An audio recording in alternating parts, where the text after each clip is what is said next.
Hoje é a última mensagem dessa série, Limão ou Limonada, uma série que a ideia era desafiar a gente a tentar enxergar situações da vida com mais otimismo. Estamos vivendo um tempo, não só do povo evangélico, mas de Brasil mesmo, que é quase uma depressão nacional, generalizada. Quando se fala de política, quando se fala de economia, quando se fala de preço de combustível, de corrupção e coisas que acontecem no dia a dia, ou a cada vez que a gente vai para a televisão, vê debates políticos de presidenciáveis, bate na gente esse pessimismo, essa coisa da gente achar que parece que não tem jeito, parece que brasileiro é destinado a sofrer só. E essa série veio como um alívio, uma forma da gente tentar enxergar coisas boas aonde ninguém enxerga, tentar encontrar otimismo quando ele parece desaparecer da nossa frente. Nós falamos sobre a transformação que o Evangelho faz na primeira série, para você crer mesmo. O desafio é crer que Deus pode transformar vidas e histórias, sim. Esse era o desafio. Depois da segunda mensagem, nós aprendemos que a mensagem do Evangelho é uma história que acontece paralela àquelas que nós, às vezes, achamos que é a história das nossas vidas. E o desafio era a gente enxergar essa nova história. A história que Cristo escreve para a gente, que Deus escreve para a gente. E lembro de ter pensado com vocês na figura do tapeceiro. Alguém que constrói, que tece, que faz com sabedoria. A gente não entende do trabalho. Talvez o Douglas entenda um pouco do trabalho do tecelão, mas ali na figura de Deus que tece histórias e tece vidas. E aí Deus, ele faz isso de uma forma que nós não compreendemos. É só no final que a gente vai olhar para a obra e perceber aquilo que Deus está fazendo. E na semana passada nós falamos sobre perspectivas, porque às vezes nós não conseguimos perceber aquilo que Deus está fazendo e precisamos de uma intervenção. Aí precisamos, às vezes, de uma intervenção dele mesmo, através de pessoas que chegam, através de pessoas que nos mostram, e estudamos a figura de Neemias, mostrando como Deus traz novas perspectivas a ele, através das mensagens que vêm pelos irmãos dele, mas lembramos que ele era uma pessoa que tinha uma ligação sempre com Deus, oração. A oração fazia diferença na vida de Neemias. E depois outras características que nós percebemos no trabalho dele. E hoje, para a gente falar sobre oportunidade, percebemos uma nova oportunidade nesse caos, nesse mundo tão pessimista, nesse estado depressivo nacional que nós vivemos. Como que a gente percebe oportunidade? Nós vamos estudar o livro de Ruth. O livro de Ruth é um livro pequeno, só tem 4 capítulos, semelhante ao que eu fiz semana passada. Eu não vou ler o livro todo aqui, seria impraticável, não daria tempo, a gente gastaria o culto todo só lendo o livro de Ruth. Então, eu vou destacar momentos da história de Ruth e desafiar você a, durante a semana, escolher o livro de Ruth para a sua leitura devocional. Leia, são 4 capítulos, leia 1 capítulo por dia. E livro de Ruth, assim como o livro de Esther e outros livros dessa linha históricos, narrativos do Antigo Testamento, eu arrisco dizer que ele é parecido com série de Netflix. Você acha que vai ler só o primeiro capítulo e deixar o segundo capítulo para o dia seguinte. Mas na hora que você estiver terminando o primeiro capítulo, sabe o que vai acontecer? Você vai dar uma olhadinha nos próximos episódios e aí você vai falar, puxa, já estou aqui mesmo, deixa eu ler mais um. Depois você fala semana que vem, tá? Pastor, eu comecei a ler o livro de Ruth, eu li o primeiro capítulo e não consegui parar. E fui até o quarto. Até o quarto capítulo. São 4 capítulos. Leia o livro de Ruth e aí, somado a isso que a gente vai refletir hoje, eu tenho certeza que Deus vai abençoar muito a sua vida. Olha como começa o livro de Ruth. Na época dos juízes, houve fome na terra. Primeiro, essa época de juízes é bom a gente já entender e se situar. Quando aconteceu isso?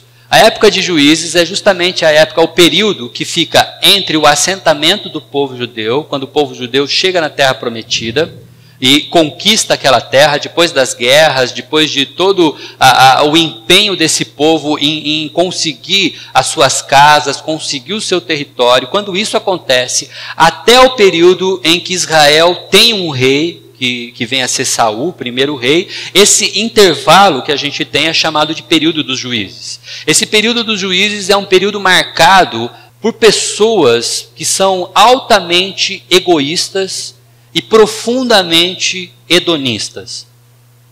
Duas palavras bem complicadas. Egoísmo é mais fácil para a gente entender. Pessoas que estão preocupadas só com o próprio quintal, estão preocupados só com a própria história, estão preocupados só com a própria família, estão preocupados só com a própria vida.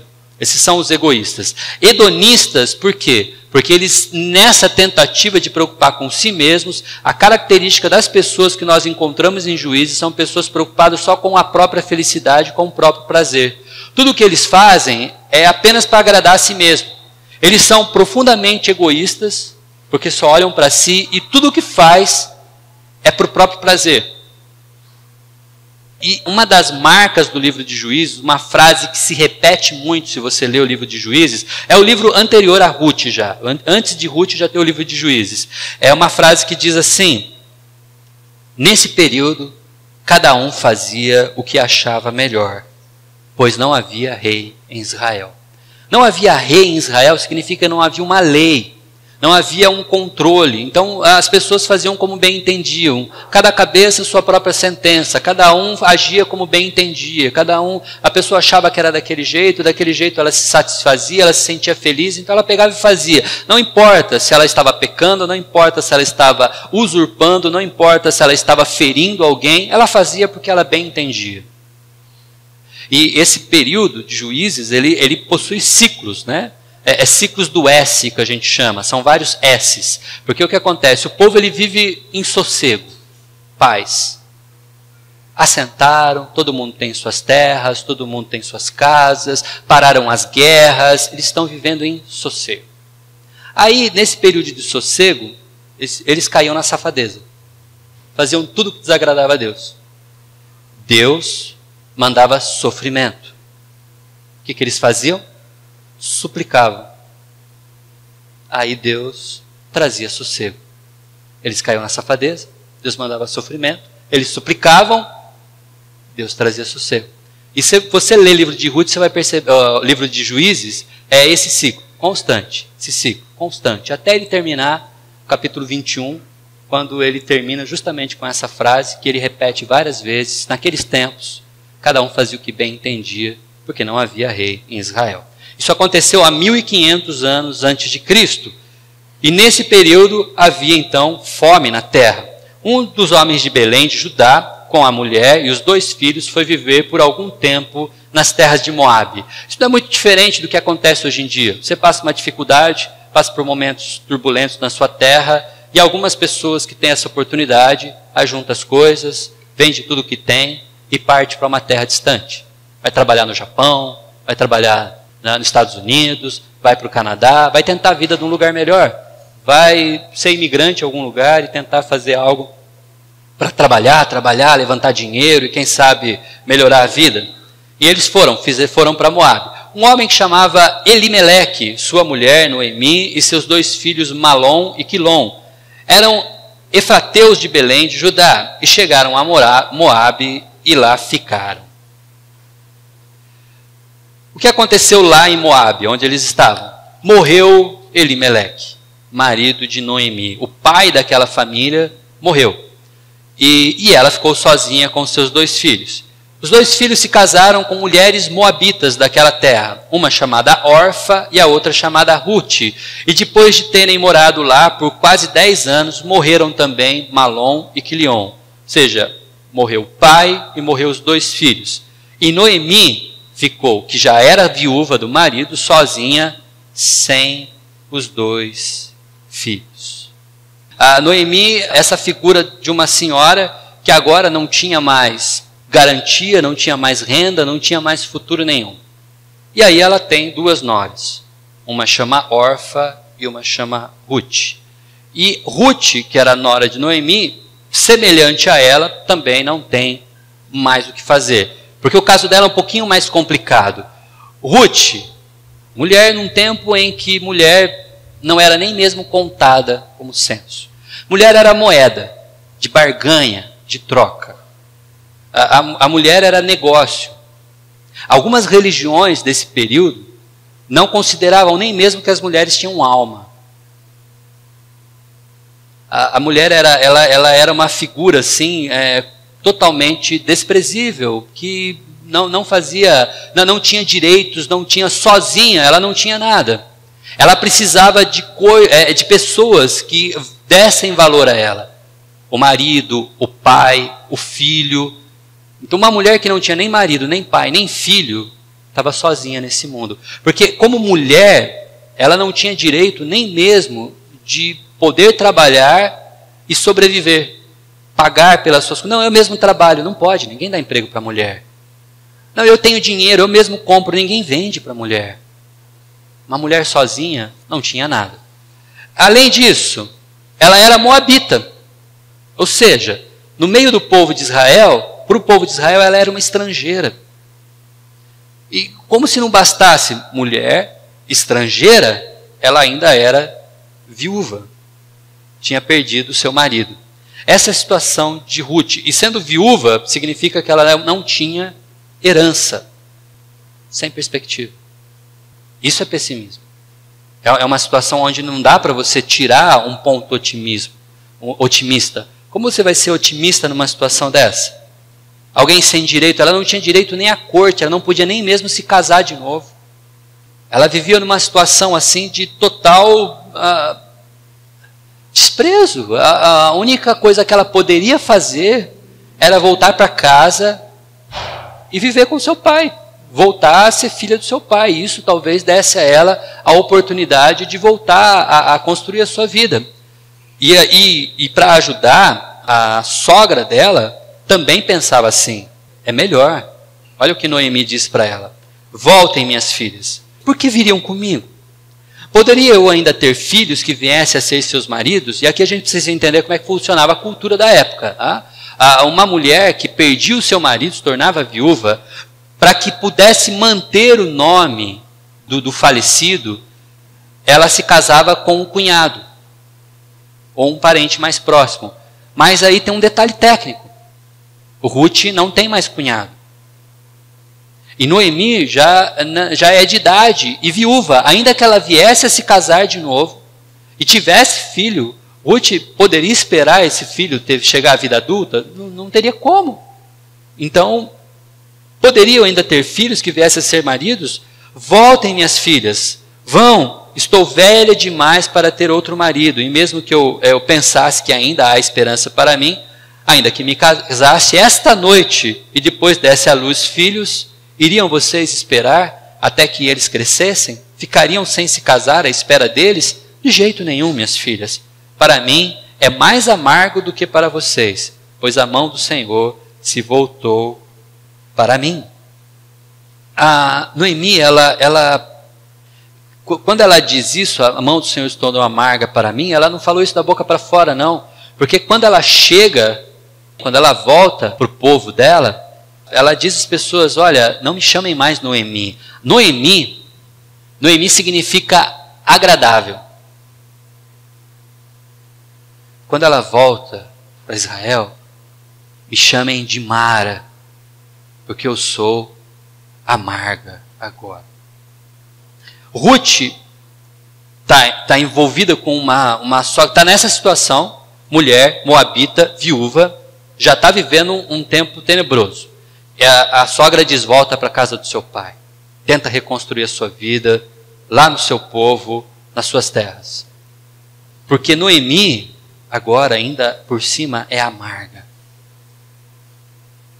Pergunta é, diante de uma situação dessa, como a gente faz para ser otimista? Eu não sei se você já passou por coisas assim. Acordar um dia e não ver perspectiva nenhuma de melhorar a situação. Uma situação financeira que parece ser insolúvel. Uma situação de saúde que não há uma única perspectiva. Você acorda, olha para o quadro de relação familiar, ou financeiro, ou de saúde, ou de emprego, ou às vezes inimizade no bairro, onde você mora. Você tem um vizinho que não tem noção e faz festa de madrugada, aí você nunca consegue resolver o problema. e você chega à conclusão, você pega uma folha de papel e fala, vamos começar a anotar, como que eu resolvo isso? E você fica olhando para a folha em branco. Não tem saída.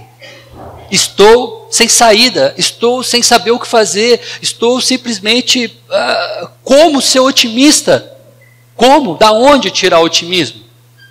E aí a gente precisa aprender um pouco com Ruth. Ruth, ela é uma mulher pecadora, como todos nós. Ela não recebe uma visita de um anjo em nenhum momento do texto. Se você ler em casa, você vai perceber isso. Ela não tem um sonho onde Deus dá para ela a direção do que fazer. Ruth, em nenhum momento ela faz uma súplica específica a Deus sobre essa questão. E simplesmente não acontece nenhum milagre em toda a história de Ruth. Nenhum milagre. E por isso a história de Ruth, ela pode ser comparada aos nossos dias com a gente, porque nós vivemos essa realidade. Uma coisa é a gente pegar aqui uma história que mostra uma situação onde um milagre totalmente sem a menor a condição da gente medir acontece. E aí então eu vou convencer vocês que para a gente sair dessa situação de pessimismo e melhorar tudo, a gente tem que orar e esperar um milagre. Mas eu terminei semana passada dizendo justamente que nós precisamos aprender a trabalhar, a produzir, a descobrir saídas, novas perspectivas, e não simplesmente aguardar milagres. Porque milagre é fácil. Milagre, ele te dispensa do compromisso de ter que brigar para que as coisas aconteçam. Lutar por uma promoção de trabalho, lutar para conseguir fazer uma poupança e melhorar a casa, lutar para que o relacionamento aconteça de novo. Milagre, honestamente, é fácil demais. É como ganhar na loteria. Deus não nos chamou para viver em loterias. Por isso a história de Ruth é uma história real. É uma história que a gente pode mensurar, pode medir, pode se espelhar. E eu quero que ela inspire você a pensar em oportunidades. Olha como as oportunidades começam a surgir na vida de Ruth. Ruth, porém, respondeu para sua sogra. A sogra não tinha onde morar, a sogra não tinha herança, a sogra não tinha mais marido, era viúva, a sogra não tinha filhos para dar para ela não tinha simplesmente nada para oferecer. A sogra, ela estava vivendo um caos tão complicado, tão pior quanto o da própria Ruth. Então ela diz, não insistas comigo para que te deixe e não mais a acompanhe. Aonde fores, irei. Aonde ficares, ficarei. O teu povo será o meu povo e o teu Deus será o meu Deus. Aonde morreres, morrerei. E ali serei sepultado. Que o Senhor me castigue com todo o rigor, se outra coisa que não seja a morte me separar de ti. E a gente aprende então com Ruth. Uma primeira coisa que eu quero compartilhar com você nessa manhã é que uma nova oportunidade surge na vida de Ruth quando ela faz uma opção pela aliança. Ela opta por relacionamentos. Ela opta por estar perto de pessoas que ela ama. Ela opta por se achegar à sua sogra. Eu quero que você entenda que nós temos hoje em dia um quadro vendido para os relacionamentos que é muito hollywoodiano. A gente vê como acontecem, por exemplo, os cenários nos filmes, principalmente na parte do romance. Como que as pessoas fazem para se relacionar nas histórias, nesses filmes de comédia romântica que a gente vê?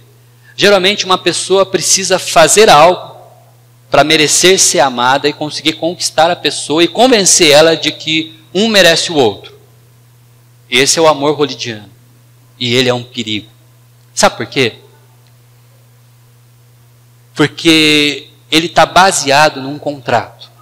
Nós temos um contrato. Eu ofereço a minha beleza e você me oferece uma relação estável. No dia que essa pessoa não for mais bonita, corta a relação. Olha, eu te ofereço a minha estabilidade e você me oferece prazer. E a gente fica junto. Eu te ofereço o meu jeito de vida, a minha alegria, as minhas histórias, e você me oferece a sua juventude, a sua forma de vida. E a gente faz um contrato. Quando um não corresponde ao contrato do outro, a gente rompe. E cada um vai para um lado. São relacionamentos baseados em contratos. Agora, dá uma olhada para Ruth e para Noemi. Noemi não tinha nada. Nada para oferecer. Não tinha como ajudar a Ruth. Noemi simplesmente estava tão perdida quanto Ruth. Chegou à conclusão de que eu não sou mais a agradável, eu sou amarga. Eu sou uma pessoa amarga, pessimista. Olha o que Deus fez comigo. Olha como está a minha vida. Olha a porcaria de vida que eu tenho agora. E Ruth escolhe caminhar ao lado dessa mulher. Amizades deviam ser assim. Você já pensou ter um amigo? Que ele é seu amigo. Ele está contigo. Mesmo quando você pode pagar uma pizza lá na Meat, ou mesmo quando a única coisa que você pode fazer é dividir um pão com mortadela. Ele é teu parceiro. Ele continua sendo teu amigo. Mesmo quando ele, para chegar na sua casa, ele tem que passar com umas 3 portarias e entrar no meio de um condomínio gigantesco, onde a gente se perde, tem que usar GPS dentro do condomínio para chegar até a casa. Ou mesmo quando você está morando numa casinha de aluguel, apertadinha, sem vaga para garagem e sem carro na garagem. E ele está lá para ser teu amigo. É teu parceiro. Casamentos deveriam ser assim. A gente não só está casado junto quando tudo vai bem, quando as contas estão em dia, quando o patrimônio é generoso, quando a conta bancária está no azul. Mas escolhemos estar casados, mesmo quando as dívidas nos cercam, mesmo quando as incertezas aparecem, mesmo quando o nosso cônjuge passa por dificuldades que a gente nem sabe como ajudar. E a gente diz assim, na saúde e na doença, na alegria e na tristeza, até que a morte nos separe. Está difícil, está amargo, a gente está passando por um momento difícil, mas optem pelas alianças, optem pelos relacionamentos. E aqui entra, assim, os tipos de relacionamentos que eu falei, né?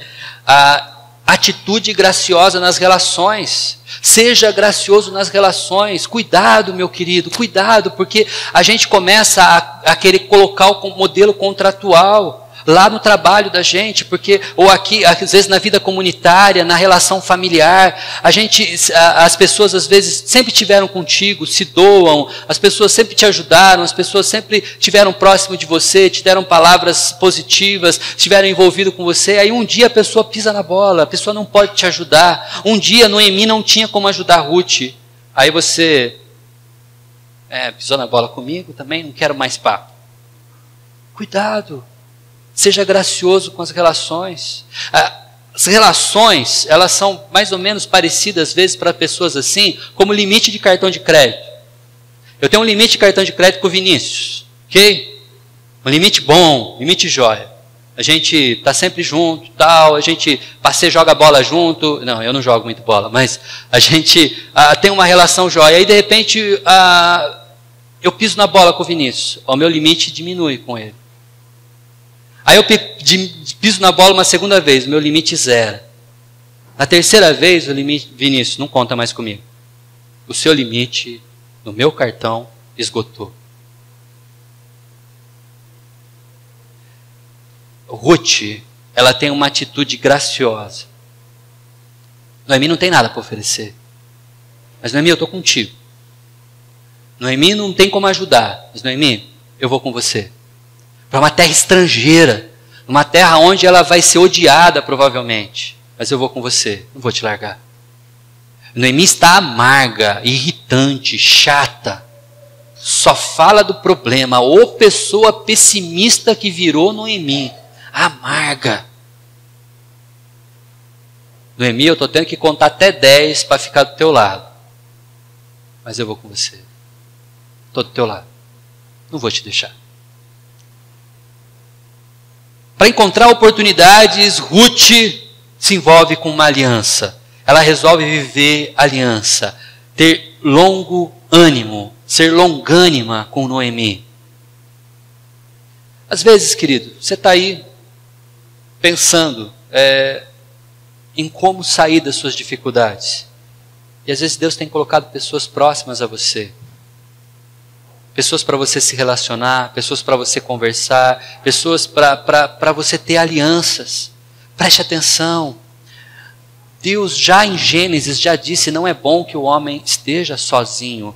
Nós não nascemos para caminhar solitários. Às vezes a sua parceria é o seu cônjuge mesmo. Aprenda a contar com a sua esposa, aprenda a contar com o seu marido, aprenda a contar com os seus filhos, aprenda a contar com os seus pais. Pessoas que estão próximas. Veja seus amigos, veja o seu quadro de relacionamentos na empresa, aqui na igreja, principalmente aqui na igreja. Às vezes nós temos oportunidade de estar junto com pessoas aqui e não usamos. Opte por alianças. A aliança é um modelo que Deus nos ensinou. Deus deu para a gente a oportunidade de vivermos em contrato com Ele. Mas não funcionou, porque nós não conseguimos cumprir o contrato. Então Ele fez uma aliança conosco. Ele pagou o preço sozinho. E hoje nós temos aliança com Ele. O modelo da aliança é divino. Aplique isso às suas relações, aos amigos que você tem, aos parentes que estão próximos de você. Seja gracioso nas relações. Opte pela aliança. Aí, na sequência, não apenas a aliança, mas a gente tem agora uma mudança de quadro. Ruth chega a viver então com Noemi, e lá na terra onde eles estão, Ruth diz o seguinte para Noemi: eu vou recolher espigas do campo daquele que me permitir. Vá, minha filha, respondeu Noemi. O que era recolher espiga? Esse período que Ruth está vivendo aqui com Noemi é provavelmente o período do Pentecostes. Não o Pentecostes de Atos. Sim, porque é o período da festa de Pentecostes, mas a gente relaciona muito Pentecostes com a vinda do Espírito Santo e tal. Não, a gente está falando no sentido original da palavra Pentecostes, que era um período de comemoração principalmente pela colheita. Nesse período, o que acontecia? Haviam 7 semanas em que todos os produtores eram, pela lei de Moisés, orientados a não recolher as espigas que caíam do chão e as espigas que caíam nas valas. Por que valas? Como que o judeu plantava? Aquela terra é uma terra diferente da terra brasileira. Aqui no Brasil não faz sentido plantar assim. Você tinha um campo grandão, que era um espaço onde você ia plantar. Você simplesmente jogava a semente no campo, do jeito que o campo estava, e depois passava o arado, cavocando a terra, revirando a terra, fazendo os corredores, o período que a semente misturava com o solo daí. É por isso que na parábola do semeador, você vê que a semente vai parar em lugar pedregoso, em lugar de espinho, porque você não sabe como é a terra, porque toda a terra é ruim. Nenhuma terra é boa para plantar, você só descobre depois. Então você joga a semente e depois passa o arador. Isso forma os corredores. Esses corredores, essas valas, quando eles saíam catando as espigas que eles jogavam nas carroças, escorriam às vezes e caíam de novo na vala. E a lei de Moisés dizia, não recolha. E por isso, os pobres iam atrás dos ceifeiros, catando as espigas que caíam no chão.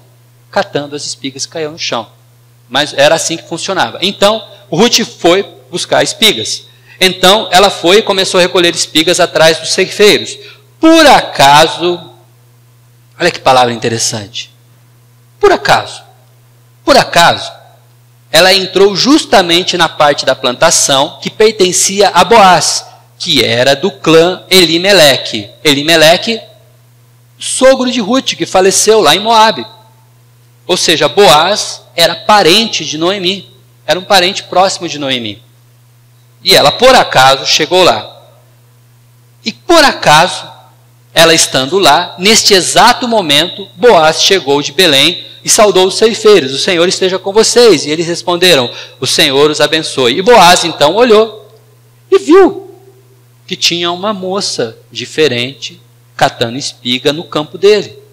E perguntou para o capataz, a quem pertence aquela moça? Perceba a linguagem. Lembra que eu falei que a mulher, ela é tida como, às vezes como uma moeda, como um objeto. E a pergunta que Boaz faz é uma pergunta que revela a cultura da época. Boaz não é machista, ele não é um cara ignorante, não é isso, mas é a linguagem que se usava. A quem pertence aquela moça? Porque a mulher tem que pertencer a alguém. Aí o capataz respondeu, ela é moabita, voltou de Moabe com Noemi. E ela me pediu que deixasse recolher e juntar espigas entre os feixes, após os ceifeiros. Ela chegou cedo e está de pé até agora, só sentou-se um pouco no abrigo. E agora vem uma segunda coisa para a gente aprender com Ruth. No meio de tanto pessimismo, como a gente encontra oportunidade? Com atitudes. Uma iniciativa prática. Por que uma iniciativa prática? Como eu contei, esse é o período do Pentecostes. Okay? E a lei de Moisés diz que as espigas que caíam deviam ficar. Por quê? Para que os pobres tenham o que comer.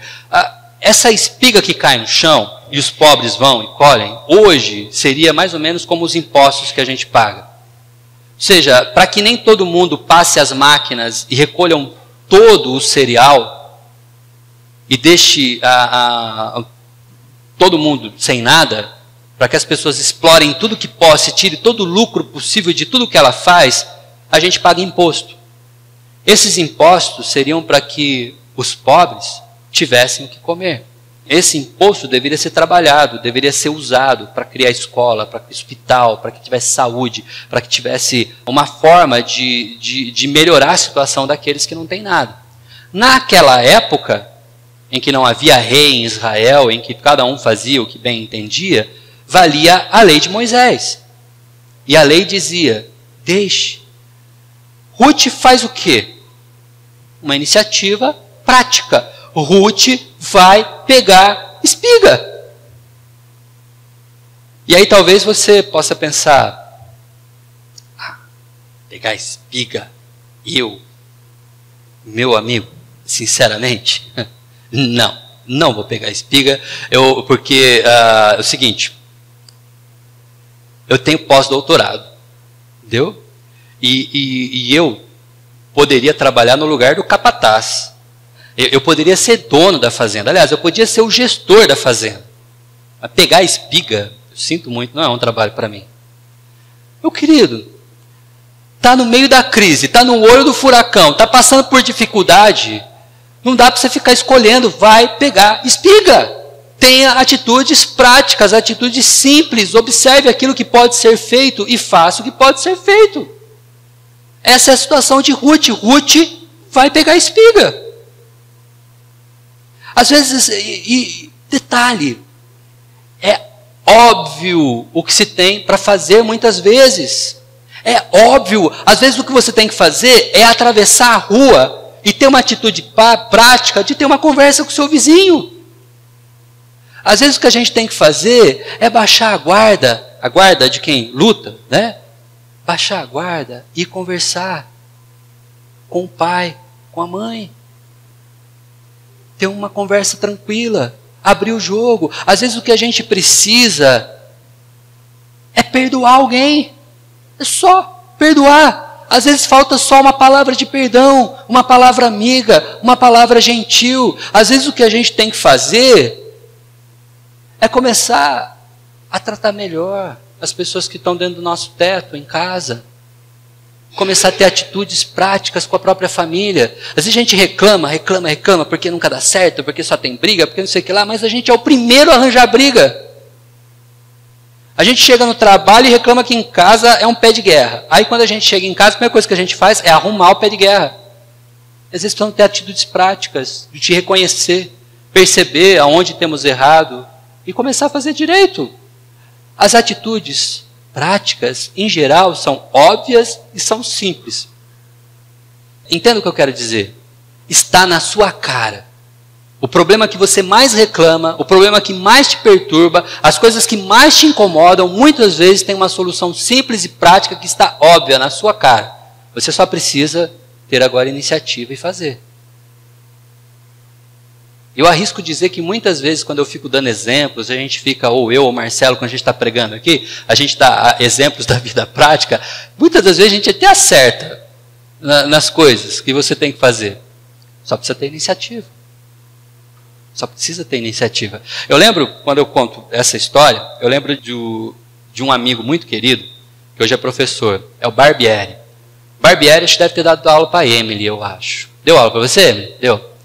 Barbieri, depois de 40 para 40 e poucos anos, ele decidiu que ele queria ser professor de física. Ele estava incomodado. Ele sempre gostou de ensinar, mas ele não tinha nenhuma formação superior. Vamos dizer, a família, os amigos, todo mundo o condicionou a ser quem ele era. As pessoas sempre diziam, você não dá conta. Não, para com isso. Tá? Mas o sonho dele era ser professor. Atitudes práticas. Primeira coisa que o Barbieri fez. Vou estudar para o vestibular. Fala para mim, para quem quer fazer uma faculdade, não é óbvio isso? Mas pessoas ficam durante anos, às vezes, reclamando porque podia fazer melhor, porque podia melhorar o emprego, porque podia melhorar a minha formação, porque a pergunta é, vem cá, você já procurou um curso para você estudar? Ah, não, ainda não. Faz 10 anos que eu escuto você reclamando. Atitude prática. Quer melhorar a sua carreira? Procure um curso. Barbieri fez vestibular, estudou para o vestibular, passou na Unicamp e quarentão se sentou no meio de um monte de adolescente de 17, 18 anos, filhinho de papai, fez 4 anos de faculdade, prestou concurso público e hoje é professor de Santo Paulo Souza. Tá bom que logo ele aposenta por idade também, né? Que ele já tá velhinho, já está indo já para uma idade mais complicada. Mas está lá dando aula. E os alunos adoram ele. Atitudes práticas, meu querido. Atitudes práticas. Bom, vamos lá. Tem um pouquinho mais ainda do que Ruth faz, para a gente aprender. Né? A Ruth então vai recolher espigas. Disse então Boaz a Ruth, ouça bem, minha filha, não vá recolher noutra lavoura, nem se afaste daqui, fique com minhas servas. Existem outras pessoas que trabalhavam para Boaz no trabalho de recolher espiga, de debulhar, tem várias tarefas assim, e algumas mulheres eram empregadas. Preste atenção onde os homens estão ceifando e vá atrás das moças que vão colher. Darei ordem, preste atenção nessa palavra, darei ordem aos rapazes para que não toquem em você. Ruth era estrangeira, viúva, mulher. Ela não tinha acesso à corte e não tinha acesso à justiça. Qualquer rapaz que quisesse poderia molestá-la a qualquer momento. Percebe como é crítica a decisão dela lá atrás de acompanhar Noemi, de ir para uma terra estranha? Era muito mais seguro. Talvez eu e você aconselharia a Ruth, você está louca, fica na casa do seu pai, não segue Noemi. Ir para Israel é perigoso, porque lá você é estrangeira, lá ninguém vai te respeitar. Quando tiver sede, beba da água dos potes que os rapazes encheram. Ela se inclinou e prostrada, rosto em terra, exclamou, porque achei favor a teus olhos, a ponto do Senhor se importar comigo, uma estrangeira? E aí Boaz diz, contaram-me tudo o que você tem feito por sua sogra, depois que você perdeu o marido, como deixou seu pai, sua mãe, sua terra natal, para viver com um povo que pouco conhecia. Olha a aliança que ela optou, fazendo efeito agora. Lá atrás ela optou pela aliança, fazia menor sentido. Agora, por causa da opção da aliança dela, as coisas estão começando a melhorar. Mas uma coisa que a gente aprende aqui é que quando você está passando por dificuldades, quando você está passando por crise, está vivendo um tempo de puro pessimismo, está procurando novas oportunidades, preste atenção. Deus coloca pessoas perto de você para ajudar. E quando isso acontece, não rejeite ajuda. A gente é muito orgulhoso. A gente não gosta que as pessoas apareçam do nada para nos ajudar. Às vezes você está lá, tendo dificuldade com sua família, com seu filho, e aí aparece alguém, um colega seu, fala assim, meu amigo, não é por nada não, mas do jeito que você fala com seu filho, ele nunca vai te respeitar. Agora ele só te obedece porque tem medo de você. Será que você não precisa aprender a lidar com ele de uma outra forma? Tem a ver comigo? A gente não gosta. Por que vai se meter na minha família? Deixa que eu cuide da minha família, você cuida da sua. E às vezes a gente está reclamando e está orando e falando para Deus, Deus, eu não sei o que fazer. Aí Deus manda uma pessoa para te dar uma palavra amiga, para te dar uma ajuda, para te estender a mão. E a gente, Ruth tem humildade. Ela se prostra. Ruth tem gratidão. Ela fica grata, ela aceita a ajuda. Boaz dá a ela a oportunidade dela ficar num lugar seguro.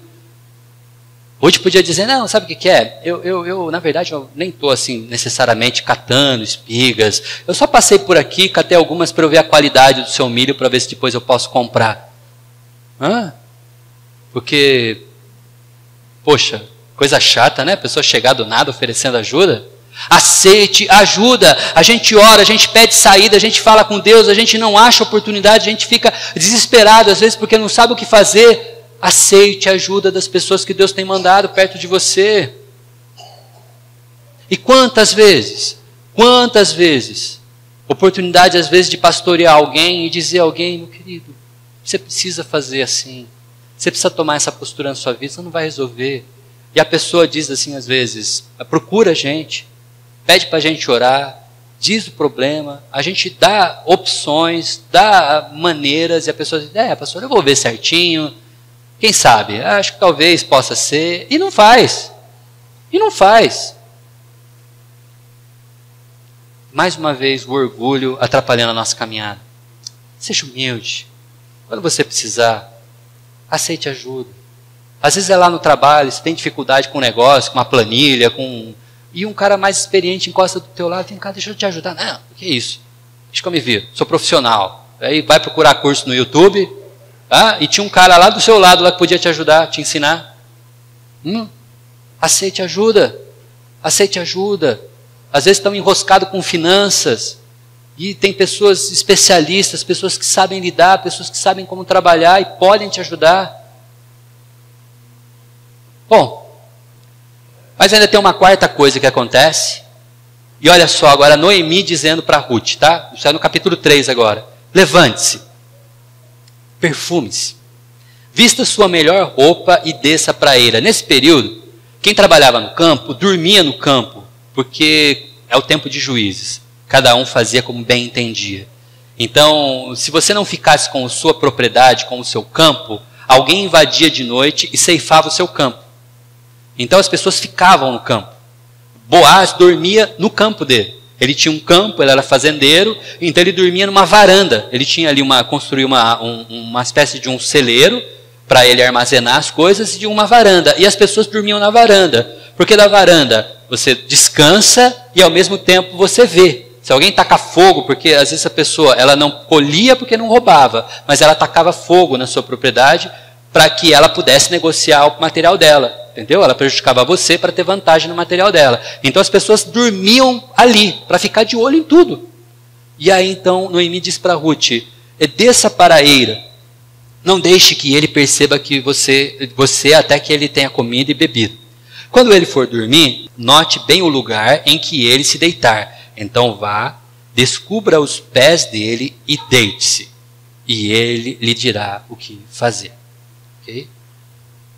Não pensa bobeira não, tá? Acontece nada demais, tá joia? Ela só vai lá e deita no pé dele. Só isso, não existe nada nas entrelinhas, tá? Um monte de gente pensou já que a Ruth foi lá, a safadinha dessa Ruth. Não tem nada.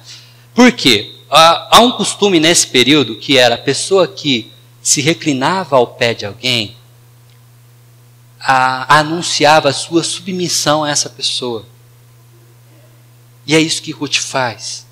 Ruth, ela se deita aos pés de Boaz, ela tomba a cabeça nos pés de Boaz, para querer dizer para Boaz assim, eu dependo de você, eu preciso da sua ajuda.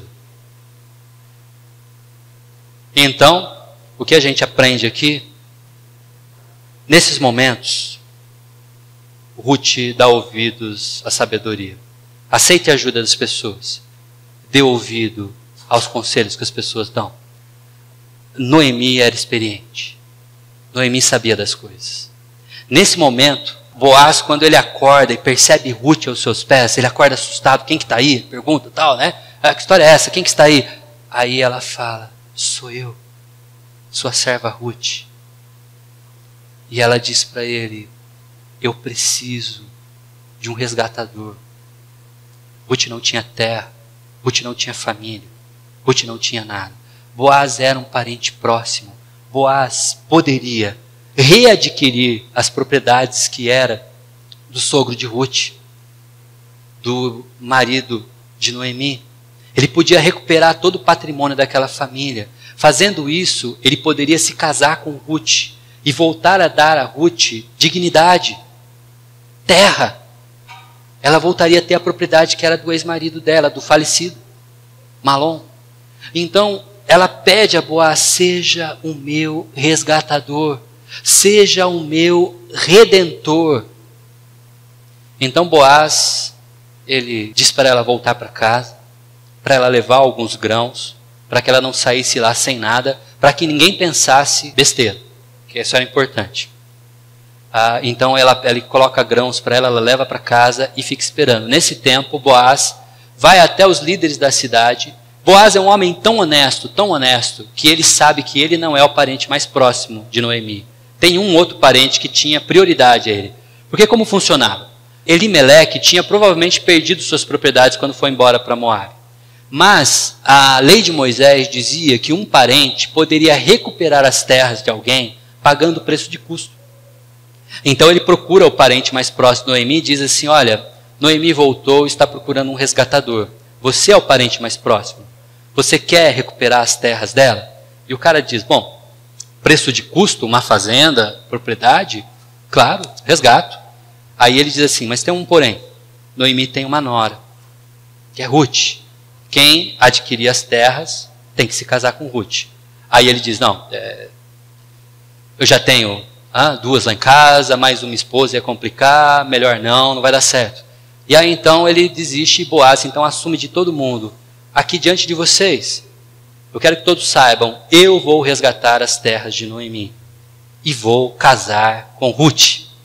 Ruth, uma mulher que não tinha nada, não tinha perspectiva, não tinha a menor condição, simplesmente dando ouvidos à sabedoria. Ela atende aos conselhos da sua sogra e atende também aos conselhos de Boaz, que diz para ela, volta para sua casa, espera com sua sogra, que eu vou tentar resolver esse problema. E ela pega as coisas dela, vai embora e fica quietinha lá com Noemi até que tudo se resolva. Agora, o interessante nessa história toda é que quando a gente lê uma história onde você pode achar que Deus não apareceu, se você ler, você não vai ver uma oração no texto do livro de Ruth, você não vai ver um momento em que um milagre aconteça, não aparece anjo, não tem nada assim de sobrenatural acontecendo nessa história. Apenas essas coisas que eu relatei. Uma moça que opta pela aliança quando não havia mais esperança, uma moça que tem iniciativas, que trabalha duro para conseguir conquistar algo, uma pessoa que não rejeita ajuda, não é orgulhosa, uma pessoa que dá ouvidos às pessoas mais sábias. Mas o interessante é você notar que o que acontece na vida de Ruth é o que acontece nas nossas vidas. Preste atenção.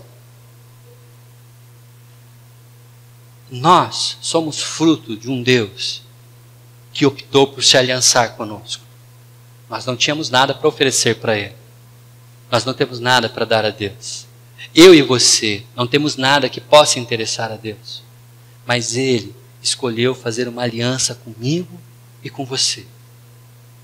Esse Deus teve a iniciativa de vir até mim e até você. E olha como a figura de Boaz que aparece nesses dois últimos pontos é uma figura de Cristo. Porque Boaz é o resgatador de Ruth. Ela não tinha condições de salvar a si mesma. E eu e você, por causa do nosso pecado, vivemos o mesmo problema. Nós precisamos de um Boaz. Nós precisamos de um resgatador. Nós precisamos de um redentor. Cristo é o nosso resgatador. Ele compra de volta a nossa dignidade. E Ele paga. Não paga o preço de custo, não. Ele paga um preço altíssimo. Ele paga com o próprio sangue e paga com a própria vida. Estamos encerrando essa série.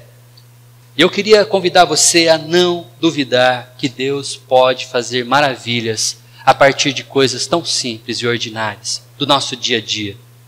Perceba como a história de Ruth não fala de uma pessoa que faz algo extraordinário, mas é uma pessoa que faz algo comum, como Ruth fez. E a partir do comum, de pegar a espiga, de estar ao lado da sua sogra, de não abandonar a pessoa que está ao seu lado, a partir daquilo que é simples, aquilo que é corriqueiro, aquilo que é comum, Deus faz algo maravilhoso na sua vida, faz algo extraordinário. Não despreze aquilo que Deus pode fazer a partir do que é simples. Às vezes essa atitude simples de você simplesmente abrir o seu coração para um amigo, abre a oportunidade para uma nova amizade, às vezes a simples ação de voltar a estudar de novo, te abre a oportunidade de uma nova profissão. Às vezes a oportunidade de você estar numa comunidade como essa, de se integrar de uma forma ativa na comunidade, abre oportunidade para novos ministérios. Não despreze aquilo que Deus pode fazer, meu querido. Ele faz coisas extraordinárias a partir daquilo que é comum, cotidiano e ordinário em nossas vidas. Que Ele possa nos abençoar, que Ele possa abençoar a sua vida, que Ele possa ajudar você a encontrar novas oportunidades em meio ao caos. Essa série encerra, e eu espero mesmo que eu tenha ajudado você, através dessas reflexões, a ter uma visão otimista, centrada em Deus. Amém?